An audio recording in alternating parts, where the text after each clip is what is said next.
Hi, everybody. This is Silvio Canto in Dallas, Texas on Thursday, March the 21st, and welcome to our video commentary.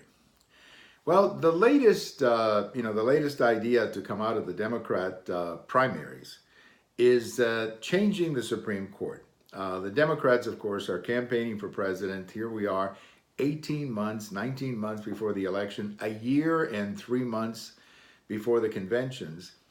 And you already have a full-blown presidential campaign. I mean, you got people running around, giving speeches, doing rallies.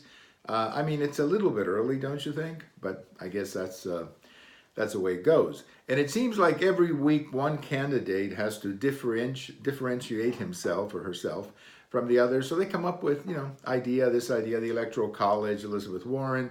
And now you have a new one about packing the court or changing the number of justices in the Supreme Court. Just for a little bit of history, this was tried in the 1930s when President Roosevelt got frustrated with the Supreme Court because they kept throwing back a lot of the things he was trying to do, saying it was unconstitutional and so on. So he decided to put more members in the court, or suggest the idea of putting more members in the court. It ended up blowing up in his face. I mean, it became an electoral disaster for President Roosevelt, who in 1938 took a huge beating in the midterm elections, losing like 76 or something like that seats in the Congress. It ended up being a terrible disaster for President Roosevelt. And the idea was dropped and you never heard it again. The Democrats are back with it now, and I think it's a combination of trying to be different than the other candidate, but also I think it's a certain amount of electoral frustration. They always seem to be looking for excuses as to why Donald Trump was elected. First it was Russia, then it was the popular vote, and now, of course, the latest one is that let's change the Supreme Court.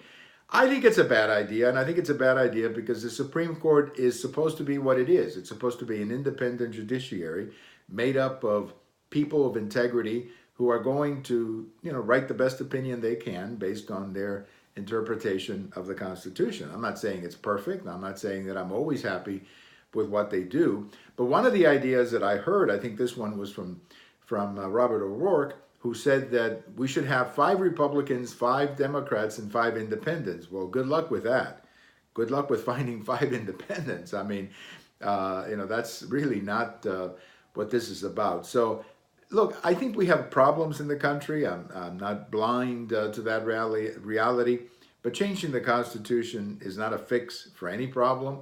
I'm always open to amending the Constitution if you've got a good idea, but that's not going to fix anything. It's not going to do anything for the Democrats. If the Democrats want to win the presidency in 2020, they're going to have to come up with an economic plan that people buy into. They're going to have to come up with a health care plan that people understand and understand how much it's going to cost.